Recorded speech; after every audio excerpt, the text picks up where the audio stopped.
Today, I wanted to jump right into the important questions. Questions that demand answers. Questions that plague my mind every day. Just how tall is Ganondorf exactly? Sure, he's the king of evil, the embodiment of the spirit demise from Skyward Sword, but I mean, how tall is Ganondorf exactly? Not Ganon the demon, because that's kind of varied. Ganondorf is the only male born into the Gerudo people, a people that normally consists of nothing but Amazonian desert land. He's everything you'd expect him to be to rule over such a people. Powerful? Check. He is the wielder of the Triforce of Power. A gifted warrior? Check. Kinda goes with the power thing. And just generally imposing? Check. Also for some reason green, even though the other Gerudo aren't green. But one thing I find curious is despite being from Gerudo Desert and technically the same race as these others, we don't really see Ganondorf on screen at the same time as any of them. He's their king, they're his people, yet we never see him with any of the Gerudo. And with their inclusion in the latest Zelda game, Breath of the Wild, their Amazonian stature is much more heavily emphasized than it was before. I mean, sure, Ganondorf is tall, but like Darth Vader tall, not half-giant levels of tall. So my question really is this: is Ganondorf actually that tall considering he's a member of the Gerudo people? Is he more average, or even below average? This becomes sort of a hard question to answer because, like I said, he's not ever on screen with any other Gerudo, but luckily, he is on screen with Link a few times. And Link is on screen with everyone else at some point. This wouldn't be complete without looking at the different timelines though, because Legend of Zelda is not a simple linear story.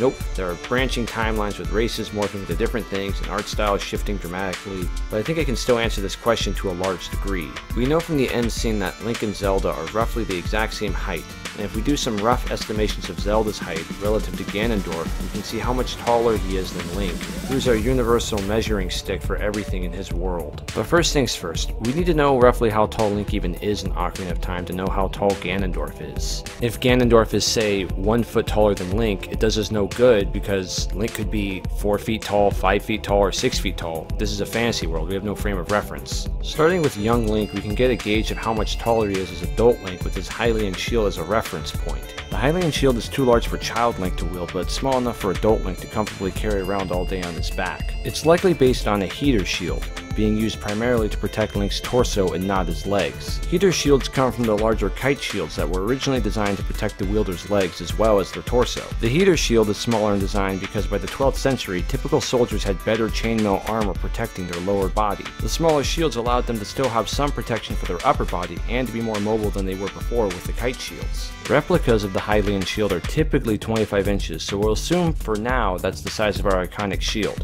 at least in Ocarina of Time. Using the Hylian shield as a metric, we can see that young Link is obviously very small, being only a 10-year-old boy, but adult Link is also not very tall either. Adult Link stands only 2 Hylian shields tall. Assuming Hylian shields are only 25 inches tall, this puts Link at a measly 4 foot 2 inches tall, which doesn't seem right to me. If we take our Hylian shield to be 36 inches tall, then we have Link being as much as 72 inches tall, 6 feet. Which frankly also seems wrong to me. Nintendo has never been one to give their iconic heroes too many traditionally heroic features. Mario is a chubby plumber who gets big and small depending on what kind of mushroom he eats. Fox MacLeod is a cute little anthropomorphic fox thing. In an Iwata Asks interview, it was revealed that the developers of Ocarina of Time intentionally made sure Link wasn't too cool by giving him long underwear under his green tunic. It just doesn't seem to fit to make Link 6 feet tall, and 4 foot 2 is obviously too short. There is one other thing we can use as a measurement for Link in Ocarina of Time: Epona. We do have some basis for how tall Epona would be in the real world, since Epona is based off the real world horse breed, the Silverbay horse. Fun fact I found out about horses: they're measured from their feet to the tips of their shoulders, known as their wither, and they're measured in hands, or by increments of 4 inches. Anyways, this breed typically ranges anywhere from 14.2 hands to 15.7 hands, so between 4 foot 10 and 5 foot 7. Link is almost exactly shoulder height to Epona. It becomes rather difficult to get Link's exact height, but it's been narrowed down at least from 4 to 6 feet tall to 4'10 and 5'7, but this is sort of where it remains. That is, until I remembered Lake Hylia. There's an actual meter stick at the bottom of the aquarium, and Link can be posed against the wall. Looking at this, we have Link at almost exactly 1.6 meters tall, which is about 5 foot 3. I wish I had remembered that before I started all the shield measurements and withers, but it serves to reinforce those points since Link is within those ranges established earlier. So, now that we know how tall adult Link is, we can get back to answering the important questions. How tall is Ganondorf? Starting with Ocarina of Time and Majora's Mask. especially since the legwork is done in figuring out Link's height in the game. These two games are technically where there's a split in the timeline, and one is in Hyrule and one is in Termina and one's in the child timeline, but that's not important. These two games share the same engine and many of the same assets, so they're a really good place to start. Here we get our first look at Ganondorf in glorious 3D on Ocarina of Time. First time we see him, he's kneeling. Then he's on a horse. Off to a good start. And the final scene isn't much help either, because by that point Ganondorf is transformed into his demon form Ganon. There is one helpful bit here though before the final boss fight. When Zelda is suspended in the air, we get a brief moment where all three characters are in a wide shot together at the same time. We can use this shot to figure out Ganondorf's height relative to Link and Zelda. Zelda, excluding the height of her crystal diamond thing, comes just underneath his sternum where his elbows naturally rest. Shoulder height is about a 12-inch difference, and sternum height is about a 24-inch height difference. But Zelda's even lower than that, being somewhere around belly height. If, for simplicity's sake, we say that Zelda and Link are the same height, then Ganondorf is at least 30 inches taller than her, and by extension Link, putting Ganondorf at 7'7". This is almost the same height as Arbiter from Halo. Maybe that explains why Ganondorf is green, long-lost cousin or something? This height gap even holds true in Hyrule Warriors. Now that we know roughly Ganondorf's height in Ocarina of Time, it's time to figure out how tall the average Gerudo women are. It does no good to only know his height if we have no frame of reference for others in this race. Maybe Ganondorf comes from a race of actual giants. The Gerudo in Breath of the Wild at least are Hyrule's versions of Amazons, a very tall, all-female warrior race. Luckily, the Gerudo women aren't as rare as Ganondorf is as far as sightings go, at least in Ocarina of Time. Unfortunately, the same can't be said about the Zelda series in its entirety. Gerudo outside Ganondorf only appear in a couple 3D Zelda titles. We figured out Ganondorf's height by using Link as a measuring tool, but we have a separate measuring tool besides Link, and that's Anju from the Stockpot Inn, because her character model is in both Ocarina of Time and Majora's Mask. We can see her height relative to Link and all of his various forms. Anju is slightly taller than adult Link, and just a slight amount shorter than Zora Link, but the gap here is very small. All three are basically the same size. This is important because that means all the other stuff we learned about Link's height applies to these other two now as well. We can see from Majora's Mask that the pirate Gerudo stand-ins are about the height of adult Link by comparing Link's height with Anju from the Stockpot Inn, and then Zora Link with Anju, and then Zora Link with the Gerudo pirate in Zora Bay. We can get a rough estimate of the average height of the Gerudo women's height in Ocarina of Time this way. There are some outliers too. The Gerudo mini-bosses are a lot taller than the average Gerudo women we see, being about a head taller than Zora Link. I'd place them around 6 feet tall, though they're still really short compared to Ganondorf. The average Gerudo women in Ocarina of Time really aren't that tall in general compared to anyone. They're shorter than Zora Link, who's only slightly taller than adult Link. And I need to hammer home the point that Link is only 5'3". The Gerudo have the warrior part down in Ocarina of Time. Not so much the Amazon part though.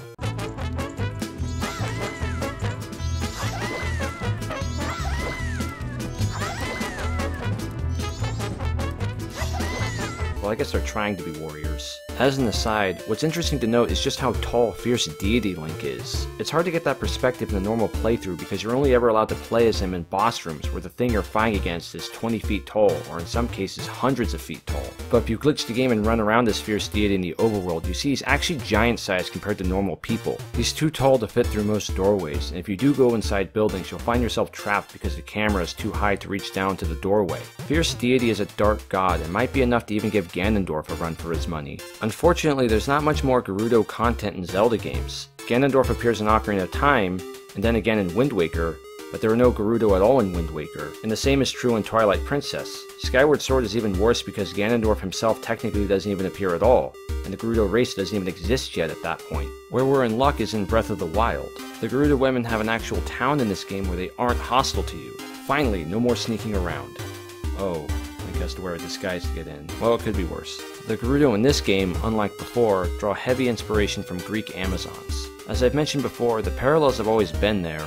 Really tall, all-female warrior race. Everyone in Ocarina of Time is either comically large or comically small. What makes the Gerudo in this game seem bigger than before is that they have more human proportions. By making the Gerudo a friendly group in the overworld, this is more in the forefront. Unfortunately, however, Ganondorf the Gerudo does not appear in this game. By this point in the timeline, whichever timeline it is, Ganondorf no longer has a Gerudo form. He's long since abandoned it for his demon form Ganon. So we have Calamity Ganon. We do have one interesting character to note, however. When Link gets his disguise to get into the Gerudo town, we have this strange NPC. It's a guy who cross-dresses to sneak into the Gerudo town. He has the same complexion as most of the Gerudo women, and the same reddish hair. It's possible that this is the male Gerudo that was born into their race. Demise cursed Link and Zelda with this never-ending revenge. Unfortunately for the Gerudo, they were the race that Demise chose to manifest his evil through. Every century there would be a male born into the race that would rule over the rest of them, and every so often that one was Ganondorf. It's possible that the Gerudo finally got tired of this and banished any male that is born preemptively. Way back in Ocarina of Time, we see Ganondorf feigning loyalty to Hyrule as a ruse, but here in Breath of the Wild, Urbosa and the Gerudo are actually loyal to Zelda and the rest of Hyrule. Would it make sense that this strange man in the desert is the male Gerudo of this time period? Maybe he's not the Ganondorf, but it's possible he's a male Gerudo that simply wants to be amongst his people,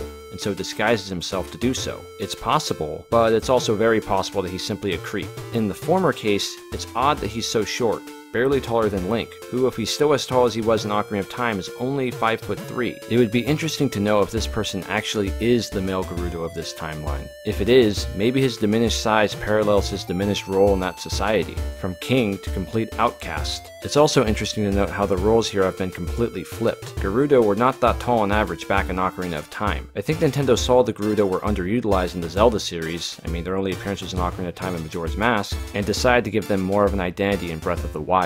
Look what they're up against. We got rock people that live in fire, humanoid birds, humanoid fish, ninja people. Nintendo had to give the Gerudo something of an identity, so they went with Amazons. Who doesn't have a gimmick in this world? The Hylians? They all have pointy ears. Against that landscape, all the Gerudo had going for them pre-Breath of the Wild is that they're an all-female warrior race. Nintendo probably felt amping up their connections to Amazons of Greek mythology would make them more memorable, and I think they were right. But now that we've established that the Gerudo of Breath of the Wild are different than the ones in Ocarina of Time, let's figure out how tall they are and how Ocarina of Time Ganondorf would compare with them.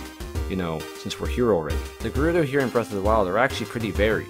There's not just the one model they have to represent the average Gerudo, and a couple of unique ones for named characters. I guess the Switch has a bit more memory than the N64. The first Gerudo we see are the gate guards that assault Link for being a guy. The Gerudo Chief's bodyguard is absolutely massive. Link is waist high to her. If Link is 5'3" like before, then she is easily over 8 feet tall. In fact, some of the other Gerudo confirm this fact themselves. She easily towers over Ganondorf, and maybe even fierce deity Link too. Average Gerudo are a bit shorter though, probably the same height as Ganondorf. Thousands upon thousands of years have passed since Ocarina of Time. It's entirely possible that the in-universe reason for this discrepancy is that the Gerudo have just evolved to be taller for some reason in that time. The Goron are far larger in this time than they were before. The whole world has possibly been flooded before if we're in that timeline. Zora has turned into birds, then back again. The Dekus don't exist anymore. Crazier things have happened in Hyrule than the Gerudo getting a little bit taller. But that's part of what makes these Zelda settings so interesting and varied. Not everything is spelled out for us. A lot of things are left ambiguous so we can make our own conclusions about them. In a world where almost every fantasy setting is a derivative of J.R.R. Tolkien, it's really refreshing to take a look at a fantasy series that has defined modern adventure games on its own terms. It's a series that has its own identity that's so weird that it can have rock people living in fire, wood people blowing spit bubbles, or tablets made by ninja people. Zelda is a fantasy game that actually explores a little bit of imagination without delving into the pre-established norm of the fantasy genre. It's a series that doesn't need to stand on the shoulders of giants to get us to accept its strange inhabitants and rules. So anyways, I'm rambling. That's the video. Ganondorf from Ocarina of Time is 7'7". Gerudo are mostly normal height in that same era. Gerudo are around the same height or taller than Ganondorf by Breath of the Wild time. Also, Fierce Deity Link is giant size for some reason. Thanks for watching. Click that like button if you enjoyed the video and want to support the channel. And subscribe if you want to see more stuff like this in the future. We're at 500 subs right now. Maybe one day we'll get to 1,000.